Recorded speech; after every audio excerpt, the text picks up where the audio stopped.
চোখ দিয়ে পানি পড়ার মতো একটি ঘটনা, সময় থাকলে শুনে যাবেন। 3 দিন হলো হজরত মুহাম্মদ সাল্লাল্লাহু আলাইহি ওয়াসাল্লাম মদিনাতে নেই। কেউ জানে না নবীজি কোথায়। ওমর ফারুক রাদিয়াল্লাহু আনহু মুক্ত তরবারি হাতে ঘোষণা দিলেন, যদি নবীজির কোনো কিছু হয় তবে আমি ওমর বলছি, মক্কার একটা মুনাফিকও আস্ত শরীরে থাকবে না। এদিকে আবু বকর রাদিয়াল্লাহু আনহু বললেন, থাম ভাই, চল নবীজির তালাশ করি। দুজনে মদিনা থেকে মক্কার উদ্দেশ্যে রওনা হলেন। মরুভূমি পেরিয়ে পাহাড়ের এলাকাতে আসলেন। একটু দূরে দেখলেন এক রাখাল দাঁড়িয়ে আছে। আবু বকর রাদিয়াল্লাহু আনহু ও ওমর ফারুক রাদিয়াল্লাহু আনহু রাখালকে জিজ্ঞেস করলেন, তুমি কি মুহাম্মদ সাল্লাল্লাহু আলাইহি ওয়াসাল্লামকে দেখেছো?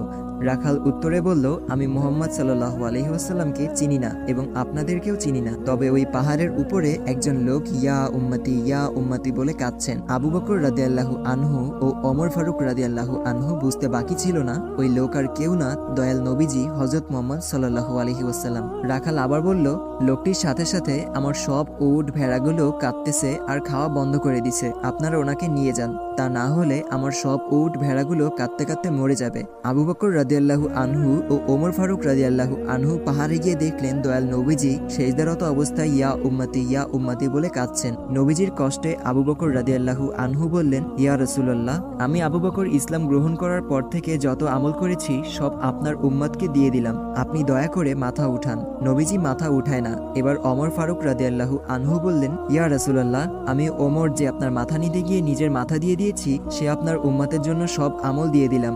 নবীজি মাথা উঠায় না। আবু বকর রাদিয়াল্লাহু আনহু বললেন, ওমর কাজ হবে না, রাসূলুল্লাহকে একমাত্র ফাতেমা শান্ত করতে পারবে। তারা দুইজনে মদিনার দিকে ছুটছেন। পথে হযরত আলী রাদিয়াল্লাহু আনহু এর সাথে দেখা। আবু বকর ও ওমর রাদিয়াল্লাহু আনহু বললেন, সামনে গিয়ে লাভ নেই, রাসূলুল্লাহকে শান্ত করতে ফাতিমাকে লাগবে। এবার তিনজনে ফাতিমার বাড়ির সামনে আসলেন। আলী রাদিয়াল্লাহু আনহু ফাতিমাকে ডাক দিলেন। ফাতিমা বাইরে এসে স্বামীর চেহারা দেখে বললেন, আপনাকে এমন দেখাচ্ছে কেন? তবে কি মক্কার মুনাফিকরা আমার আব্বাজানকে মেরে ফেলেছে? হযরত আলী রাদিয়াল্লাহু আনহু বললেন, তুমি তাড়াতাড়ি চলো, নবীজি ইয়া উম্মতি বলে কাঁদছেন, মাথা উঠাচ্ছেন না। ফাতিমা দৌড়ে গেলেন। নবীজির কাছে গিয়ে বলছেন, আব্বাজান, আপনি সফরে যাবার আগে এবং সফর থেকে ফিরে প্রথমে আমাকে দেখতেন, আমার সাথে কথা বলতেন, কিন্তু আজ 3 দিন হলো আপনার কোনো খোঁজ নেই, আপনি কি আমাকে ভুলে গেছেন? নবীজি তাও মাথা উঠায় না। ফাতিমা রাদিয়াল্লাহু আনহু বললেন, আব্বাজান, আমি আপনার ফাতিমার সব নেকি আপনার উম্মতকে দিয়ে দিলাম। নবীজি মাথা উঠায় না। নবীজির দুই পাশে হাসান হুসেন দাঁড়িয়ে বলতেছেন, নানাজান উঠেন।